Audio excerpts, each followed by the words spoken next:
Et donc là, on est en train de faire le module de simulation de crise du master en sécurité des systèmes d'information. Donc c'est une simulation sur 24 heures.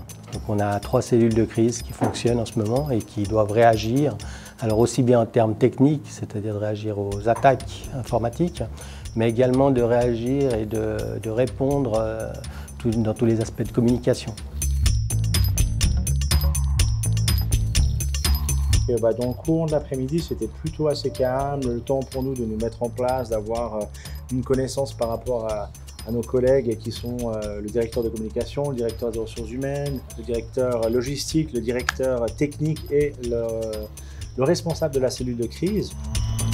Au niveau de la cellule, je pense qu'il y a beaucoup de personnes avec des caractères assez forts, donc ils sont aussi investis, la volonté de bien faire à la maison. C'est une expérience humaine et puis aussi organisationnelle qui est très intéressante. Donc on verra demain matin dans quel état on sera et si on maudit les organisateurs ou non, mais jusque-là c'est très intéressant. On rappelle juste le cadre, une usine qui travaille sur des produits un peu dangereux, une explosion, une réponse du directeur très factuelle, très militaire. Les réseaux sociaux s'affolent, du coup certaines parties prenantes vont attaquer. Donc là, souvenez-vous la première étape, donc ce qui s'est passé, c'est qu'il y a eu un phishing qui est arrivé au sein de l'infrastructure de Chimvalorex. Et du coup, on va arriver dans une deuxième phase puisque les attaquants ont réussi à prendre contrôle, prendre possession d'une machine.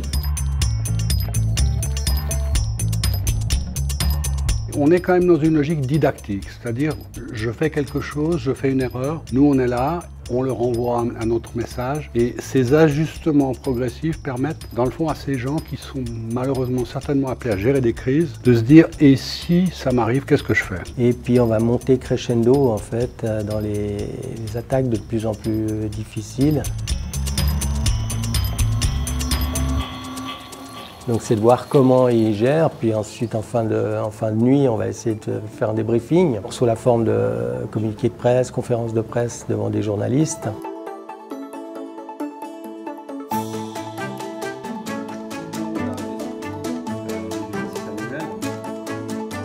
Et la fin de l'histoire, qui est peut-être pas la plus facile, ils devront lors d'un débriefing justifier les choix qu'ils ont faits, les stratégies mises en place, tant par rapport aux aspects cyber qu'aux aspects gestion de la crise ou communication de crise. Ouais, je pense que les 3 groupes, vous avez vraiment mis beaucoup d'engagement et de votre personne et pour ça je vous en remercie. J'ai trouvé que, heureusement qu'il y avait une équipe et j'ai eu la chance de tomber avec des gens vraiment cool qui m'ont bien soutenu. Je me suis construit au fait des amis qui, à mon avis, pour la vie future et professionnelle, sont de qualité certaine. La crise nous oblige à apprendre à travailler les uns avec les autres. On avance beaucoup plus efficacement, beaucoup plus vite à plusieurs que tout seul. Chacun a montré une expertise par rapport aux tâches qui lui a été confiées. 24 heures, ça passe très très vite quand on est dans le feu de l'action. Il y a beaucoup de décisions à prendre très rapidement et parfois il faut faire des concessions, donc ça nous apprend beaucoup sur nous-mêmes, je trouve.